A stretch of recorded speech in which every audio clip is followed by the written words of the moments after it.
¿Qué tal? ¿Cómo están? Muy buen día.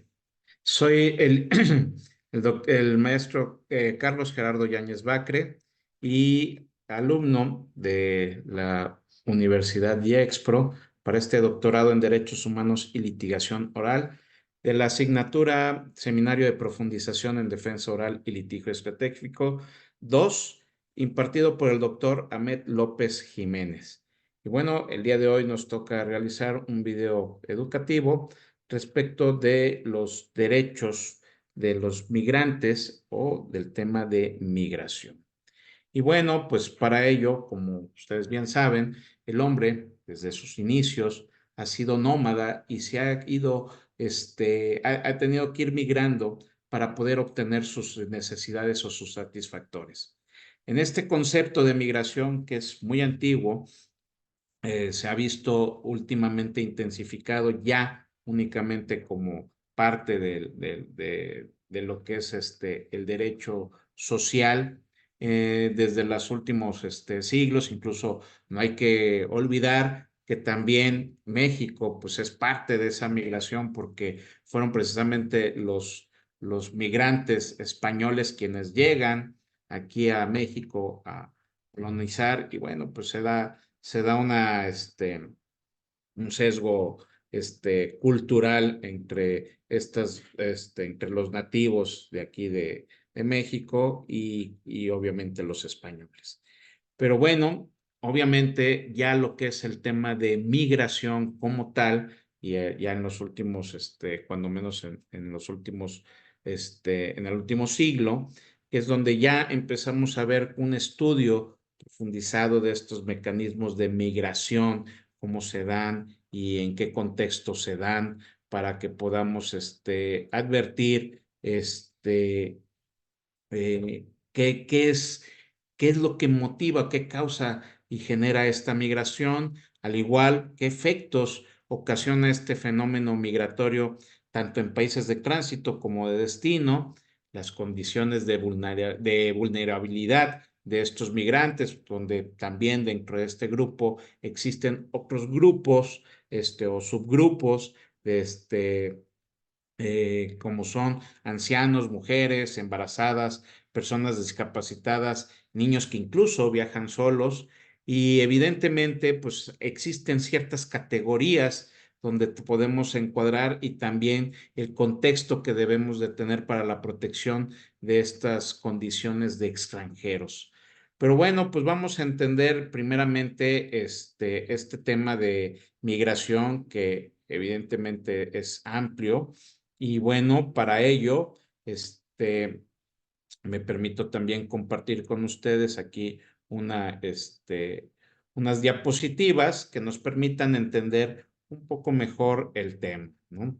Y bueno, pues los tipos de migración que tenemos, está la migración interna, que es la nacional, cuando en mi caso, por ejemplo, yo soy de la Ciudad de México y me fui a vivir por cuestiones de trabajo a Tuxtla Gutiérrez, Chiapas. Bueno, pues ahí estamos hablando de una migración interna, pero también está la migración internacional cuando ya transferimos o ya traspasamos fronteras de un país a otro.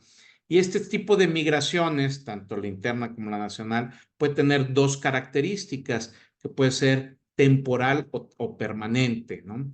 Entonces, cuando hablamos de una migración temporal, ¿sí? En esta migración temporal, pues solamente tenemos el efecto a lo mejor ir a vacacionar, ir a lo mejor a cumplir con alguna expectativa de trabajo de 3 meses, 4 meses, ¿no? Y no tenemos la intención de asentarnos en ese lugar, ya sea interno, vuelvo a insistir, a lo mejor de estado a estado o de país a país, ¿no? Pero también está la migración permanente, donde sí tenemos esa intención de ya irnos a radicar, ¿no? Hay veces que esta migración también se da por cuestiones de voluntarias. Hay una migración voluntaria cuando nosotros queremos hacerlo. En mi caso, pues yo fui un migrante voluntario cuando me traslado de un país de un estado, perdón, de aquí de la Ciudad de México a Tuxtla Gutiérrez, pues lo hice de forma voluntaria, pero también existe la migración forzada cuando somos obligados por cuestiones a lo mejor de pues, ser perseguidos o estar en una guerra, ¿no? Que el país donde nos encontramos haya guerra, haya algunos problemas políticos, haya inseguridad social, exista el narcotráfico, que muchas veces es uno de los principales motivos que en Centroamérica los obliga a migrar hacia el norte, ¿no? Entonces, bajo este entendimiento tenemos que existe una migración legal o regular, ¿no? Que pues obviamente va a estar tutelada y se va a dar de manera más ordenada, pero también está la migración ilegal o irregular, ¿no? Esta aquella que no podemos controlar porque pues no tenemos los recursos, tenemos que salir sin contar con los requisitos que nos pide el país al que vamos a ir y tenemos la intención, como ya había dicho, de hacer una migración permanente, pero no damos los requisitos para esta migración permanente. Entonces, teniendo en cuenta este tipo de circunstancias, pues debemos de entender que la migración como concepto es el desplazamiento geográfico que puede hacer una persona o un grupo de personas fuera del lugar de su origen con el fin de establecerse en un nuevo destino o sitio, ya sea, como le habíamos explicado, de manera temporal o permanente. Estos motivos que generan la migración pueden ser impulsados por causas políticas, económicas, bélicas, ecológicas. Por ejemplo, tenemos hace poco, bueno, hace unos años, el tema de que sucedió un percance en Jamaica y hubo una migración muy importante hacia Tapachula de migrantes jamaiquinos que incluso hasta la fecha todavía es importante la gente que está en esa zona, ¿no? También, pues, obviamente, como ya habíamos explicado, ecológicas o a través de a lo mejor una erupción volcánica, a lo mejor de un fenómeno de inundación, como sucedió allá en Jamaica, o de terremotos también, perdón, que sucedieron ahí en esa zona, ¿no? Las más conocidas, pues son las migraciones económicas por cuestiones que el país donde estamos pues no nos permite generar una economía adecuada, ¿no? Y también está otros factores exógenos que normalmente está en la lógica o en la conciencia. A veces pensamos que estamos mejor en otro país porque así nos lo venden e incluso pues tenemos también una migración estudiantil, ¿no? La gente que piensa irse a estudiar al extranjero, a Estados Unidos, a Berkeley o a Harvard o a otro tipo de países en el extranjero. Vamos a hablar a España, que se quieren migrar a la Complutense de Madrid, porque pensamos que tienen unas mejores opciones de capacitación estudiantil y eso nos permite mejores opciones económicas, ¿no? Acceder a mejores estándares económicos. Bueno, pues este tipo de migraciones también se da o se basa muchas veces en esta expectativa que tenemos como conciencia social. Pero también en nuestro caso, en el caso no solamente es un caso aquí de México, sino también en todo el mundo, por ejemplo, en Europa, ¿no? Entendemos que todavía hay una zona de conflictos muy importante ahí en la Franja de Gaza, donde muchos se ven desplazados hacia Europa, hacia España, y tienen que migrar a la veces hasta en embarcaciones o lo que sucedió también en Cuba, cuando mucha gente pues tiene que salir hasta en embarcaciones flotantes de manera precaria para llegar, ¿no? Entonces, conforme a la legislación mexicana, que es lo que nos toca hoy platicar, ¿no? El extranjero puede tener esta condición migratoria en términos de ley como visitante, residente temporal o residente permanente, y ya sea con o sin autorización para realizar actividades remuneradas, ¿no? Bueno, ahora vamos a hablar de cuáles son los derechos que tienen estos migrantes y que se les reconoce, viene en nuestra Constitución política, a través del artículo primero constitucional, ¿no? Bueno, los derechos primordialmente que tienen todos los migrantes es un derecho a la nacionalidad, ¿verdad? A que se les reconozca su nacionalidad, un derecho a la libertad de tránsito, que puedan transitar por dicho país. A la veces no es nada más con la finalidad de quedarse en México, sino la mayoría de los migrantes que vienen de Sudamérica, pues van con la intención de llegar hasta Estados Unidos, ¿no? Derecho a la seguridad jurídica y al debido proceso. Pues este es un derecho humano que deben de tener precisamente para que las autoridades, en el caso mexicanas, que en primer lugar lo encabeza Gobernación, la Secretaría de Gobernación, es la que rige estas políticas de derechos a los migrantes. Y bueno, pues ahí va a tener un derecho a esta seguridad jurídica y a un debido proceso en caso de que tengan que enfrentar algún tipo de proceso legal, ¿no? También tendrán derecho a una asistencia consular, dependiendo si su país tiene consulados aquí en nuestro país. También tendrá un derecho a la no discriminación, ¿sí? No ser discriminado por la región en la que viene perdón, de la región que viene.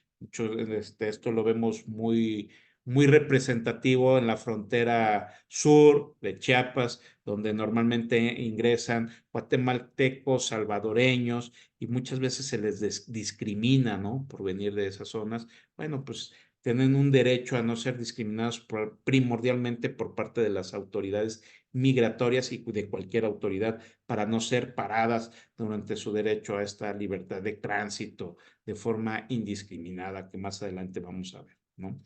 Derecho también a solicitar asilo. Muchos de estos también son perseguidos políticos y a veces tienen derecho a solicitar asilo cuando por situaciones de lesa humanidad, pues tienen un problema muy fuerte y tienen que solicitar ese asilo en otro país. Derecho a solicitar un reconocimiento de condición de refugiado, hablando de este mismo sentido. Un derecho a la protección de unidad familiar, esto es, a que una vez que están en tránsito o están en su calidad de migrante, no tengan que ser desarticulados, o sea, que por un lado se mande a la mamá, por otro lado al papá, por otro lado a los hijos, ¿no? Derecho a la dignidad humana, ¿no? También tiene que haber un derecho digno para pues darles ciertos alojamientos, cierta comida, ciertos requisitos básicos que sean dignos, ¿no? Que también tengan cierta dignidad estas personas, porque o la gran parte de estas migrantes pues vienen sin documentos, sin empleo, sin contar con algún apoyo económico y bueno, pues de alguna forma se tiene que buscar cómo darles este tipo de dignidad humana en todos los sentidos. Derecho también a no ser criminalizado solamente por el hecho de ser migrante. Anteriormente se pensaba que por el simple hecho de cruzar las fronteras de manera ilegal, ya desde su acepción ilegal, o sea, al no cubrir los requisitos que marca la ley, pues era inmediatamente vinculado como un criminal, lo cual no es cierto, ya nuestra legislación se ha cambiado, ¿no? Nuestro derecho también, como decíamos, a un alojamiento digno, también derecho a no ser incomunicado cuando son detenidos o tienen que llevar asistencia, un regreso asistido. Bueno, pues a veces se les coloca por más de 36 horas, que es indebido, porque incluso hay una jurisprudencia que ya nos habla al respecto, que no pueden estar detenidas por más de 36 horas las personas que tienen una condición, cuando menos no reconocida de forma legal como en su condición migrante, ¿no? Derecho a un intérprete o traductor en su caso, en caso de que pues, sean personas que no hablen el mismo idioma español de nosotros, o cuando nos ha pasado, cuando llegan también los compatriotas que llegan a Estados Unidos y los deportan, bueno, pues tiene que haber un intérprete traductor que les ayude a hablar en español, no todos hablan inglés allá, ¿no? Derecho a no ser detenidos en las inmediaciones o dentro de albergues. Esto es, cuando hablamos de este tipo de albergues, son albergues que les da la sociedad, o la sociedad civil, y que bueno, pues no podemos hacer este tipo como de racias, para poderlos andar buscando y ahí deteniéndolos, sino darles una especie de tregua, ¿no? De permitirles cierta tranquilidad para que puedan tener o gozar de estos albergues. Bueno, ¿qué artículo o qué leyes nos hablan sobre esta legislación nacional en materia de migración? Bueno, pues primero está la ley de migración, ¿no? Y la ley también, ¿cómo se llama? De población, que también nos habla de estas, que nos regula este tipo de aspectos sobre los migrantes. También está la ley sobre refugiados de protección y complementaria y asilo político, que lo vamos a ver más a detalle más adelante. Está el reglamento de la ley de migración, está el reglamento de ley sobre refugiados y protección complementaria, ¿no? Entonces, esto es lo que a nivel nacional normalmente es lo que nos tutela estos derechos del migrante. Ahora, en materia internacional, la protección de la Convención sobre la Condición de los Extranjeros realizada en Cuba el 20 de febrero de 1928 y ratificada por México el 25 de marzo de 1931 en un decreto promulgatorio publicado en el Diario Oficial del 20 de agosto precisamente de 1931. Aquí cabe destacar, a mi juicio, dos artículos muy importantes, que es el artículo quinto y el sexto, que nos hablan y nos dicen que los estados deben de reconocer a los extranjeros domiciliados o transeúntes en su territorio todas las garantías individuales que se reconocen a su favor de sus propios nacionales y el goce de los derechos civiles esenciales. Esto lo recaba prácticamente el artículo primero de nuestra Carta Magna o de nuestra Constitución Política, efectivamente, para darles una protección amplia y progresiva a los derechos de los migrantes solamente ya por estar en el uso del suelo mexicano. Y el artículo 6, que nos dice que los estados pueden, por motivo de orden de seguridad pública, expulsar al extranjero domiciliado, residente o simplemente de paso por su territorio. Los estados también están obligados a recibir a los nacionales que expulsados en el extranjero se dirijan a su territorio.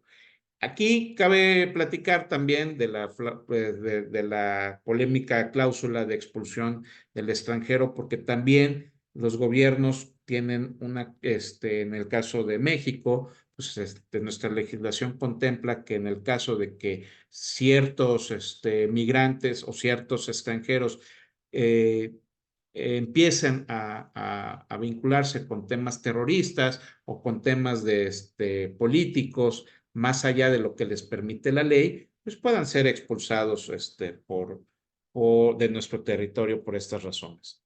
Ahora, ¿qué tipo de efectos ocasiona este fenómeno migrante tanto en los países de tránsito como en los países de destino? Bueno, las regiones de destino, pues obviamente se aumenta esta natalidad y se disminuye la mortalidad, mientras que en los de origen sucede todo lo contrario, ¿no?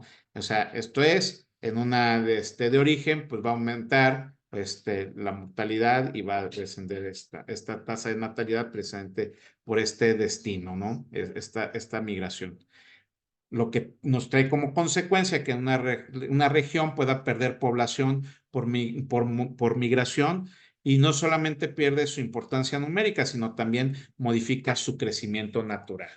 Aquí hay que recordar, por ejemplo, en Europa hay territorios que incluso ya la población se volvió vieja. ¿Por qué? Porque la gente ha migrado y ya los que se quedan ahí, pues ya son gente vieja que ya no. Entonces hay incentivos para que la gente nuevamente vuelva a migrar. También hay destinos, por ejemplo, que sobre todo los países de primera, que les llamamos de primer mundo, pues lo que buscan es la fuga de cerebros y les dan ciertas prerrogativas o beneficios para que en otros países estas personas que tengan ciertas condiciones intelectuales, vamos a decirlo así, haya una fuga de cerebros importante para que puedan acceder o darles esas facilidades de entrada a su territorio. No hay que olvidar, por ejemplo, lo que sucedió en la Segunda Guerra Mundial, cuando muchos muchos científicos, incluso alemanes, llegaron a migrar a Estados Unidos precisamente en esta fuga de cerebros que hubo, ¿no? Ahora, no hay que olvidar tampoco que cuando se migra, también hay condiciones de vulnerabilidad, porque hay dos tipos de personas vulnerables, ¿no? No solamente, en esencia, primero el migrante que viene en condiciones de desigualdad, ¿no? Que no viene con toda su documentación o con una condición económica, o que viene huyendo, ¿no? Que no viene con una condición económica pudiente, vamos a ponerlo de esta manera. Y entre los riesgos más comunes también que existen, pues es que vienen ancianos, mujeres embarazadas, personas discapacitadas y niños que viajan solos dentro de esta persona, o sea, tienen un doble riesgo, una doble vulnerabilidad, ¿no? Entonces, ¿cuáles son estos riesgos que más comúnmente enfrentan este tipo de migrantes? Bueno, pues está la trata de personas, el tráfico de personas, el abuso sexual. Muchas veces hemos visto cómo se utiliza el tráfico tráfico de personas y para este tipo de paraísos que les llaman de turismo sexual para poderlo hacer, como por ejemplo se ocupa mucho Tijuana, es uno de los famosos paraísos sexuales o de turismo sexual y que incluso también ya ha incrementado su importancia Cancún, también se puede decir.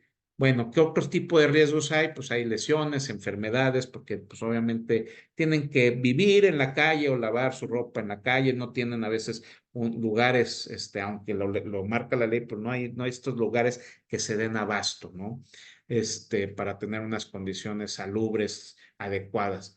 Hay también discriminación y xenofobia, incluso hasta tanto por las autoridades como por la misma sociedad, ¿no? También existe importante separación familiar porque muchos a veces, vamos a hablar del caso de México, mucha gente o muchos padres se van a buscar el famoso sueño americano, entonces se van de avanzada, como dicen, de espalda mojada, y llegan a Estados Unidos y ahí pues hay una separación familiar. ¿Por qué? Porque muchas veces ya no puede volver con su familia, porque si regresa ya no podría volver a ingresar y pues bueno, pues esta es una separación familiar importante, ¿no? Imposibilidad para cubrir también algunas necesidades básicas, evidentemente, como dijimos, pues cuando no tienen un lugar a donde llegar y van de tránsito, pues es complicado cubrir este tipo de necesidades básicas y durante estos trayectos pues van cometiéndose desapariciones que el mismo narcotráfico, la delincuencia organizada los ocupa, ¿no? Para este tipo de situaciones. Y por último, debemos de decir que la sociedad civil migrante, ¿no? Ocupa un estatus importante en esta tutela efectiva de los derechos humanos de los migrantes, porque son comunidades, congregaciones que se hacen de estos migrantes precisamente para proteger a los derechos de sus mismos connacionales.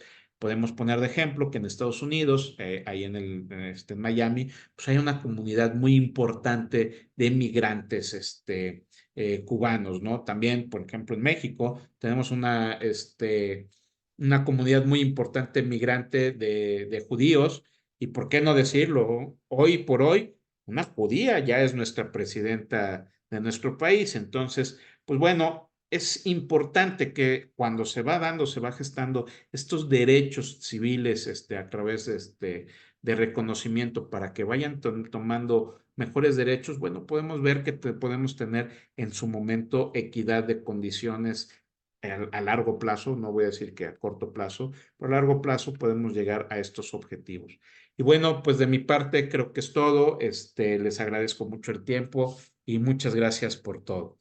Este, no sin antes de agradecer a los profesores y a la escuela la oportunidad de hacer este tipo de actividades.